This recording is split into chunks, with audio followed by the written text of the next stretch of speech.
Jessica Shillato is the owner and the chef at the Spotted Salamander restaurant in Columbia. We're so happy that you're here today. And tell me what the goal of the Spotted Salamander is and what you serve. Our goal is to take local cuisine and grown by South Carolina farmers and serve them at our restaurant. Alrighty. And for catering. And I understand that recently you have been honored by the South Carolina Department of Agriculture as one of their chef. Yes, ma'am. We're the Chef chef ambassadors? ambassador. Yes, ma'am. There's 5 of us.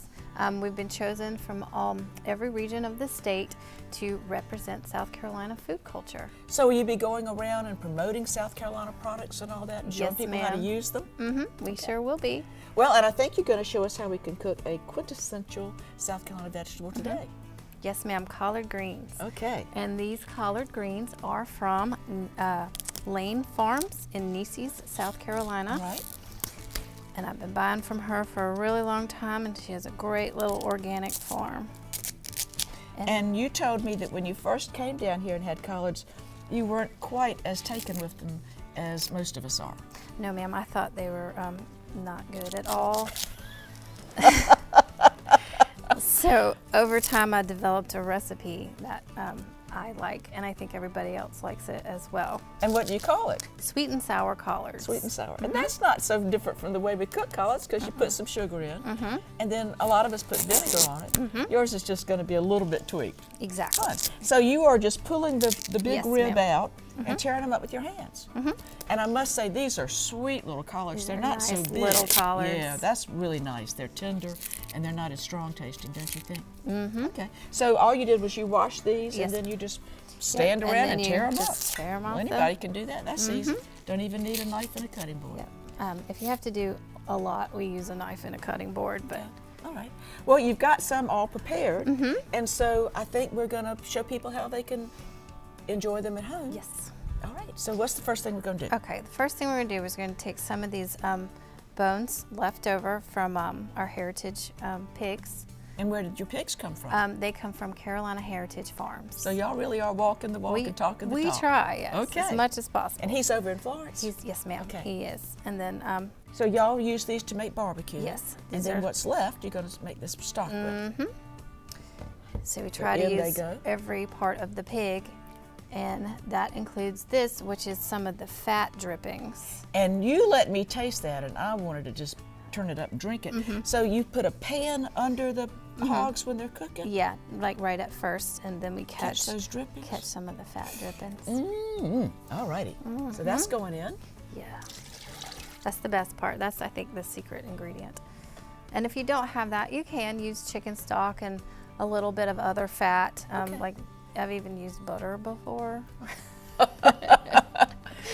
Because around Thanksgiving we have to make so many collards. Sure. You can't Keep up. Yeah. all right. can't keep up. So now you're going to pop these collards I'm gonna in. pop these collards in. And this is about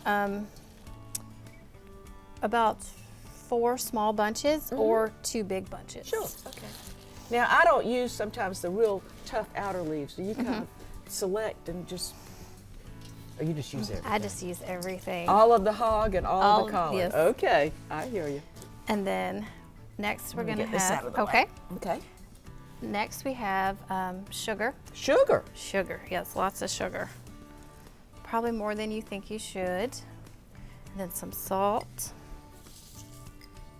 These are pretty seasoned up. Oh yes. And that's about 2 tablespoons of salt to All right, start but with. that's a good many collards. Yeah. And about a 1/4 cup of hot sauce. Okay. 1/4 of a cup. Ooh. And then about 2 cups of vinegar.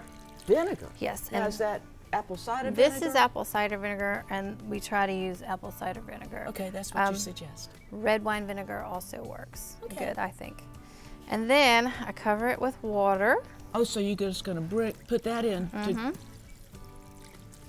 so they're all in the juice. Okay. And then just make sure they're covered all the way.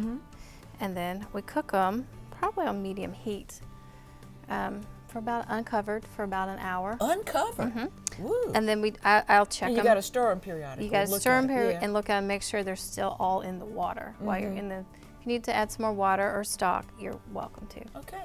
Well, have you got some that you've been working on? Yes, we made these about an hour ago, and they're all ready. Look at that. And delicious. Boy, they look good. And you know, I was fortunate enough to go to a wedding reception that you catered, and this seemed like an odd thing to have a wedding reception, but people just went back and ate those collards like nobody's business. Yeah, it's the sugar. Oh, I think it's the whole combination, Jessica. I really do. All right. Well, let's see. I think you've got a bowl we can put some in. And that's just nice that you're taking them out the tongs because there's a lot of juice in there. And so this way we're not going to have to eat them out of a soup bowl. Now, can you save the juice and do something with that? Yes, we do. We'll make a pot liquor soup with them, or we reuse it to cook beans in. Oh, of course. Yes. Oh, gosh. Yeah, so we'll reuse the pot So y'all liquor. are thrifty. Yes. And also, all those flavors, there's no point in letting that, a pot liquor soup. That's Yes. fun. Yeah. Yeah, I'll tell you a funny story. I had an uncle who, when he was born, was allergic to milk, and they raised him on pot liquor. And I think in the South there've been lots of children who were brought up drinking that nutritious and tasty pot liquor. Okay. Well, Jessica, we've got a little table.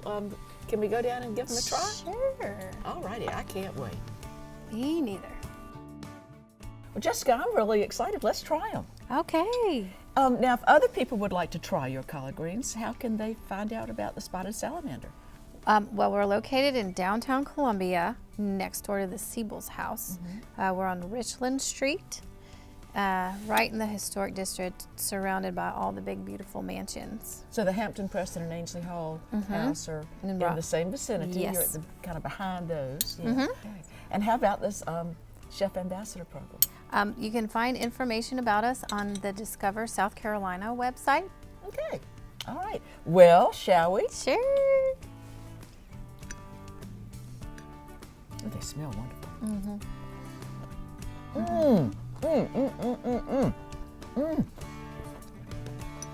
What a treat.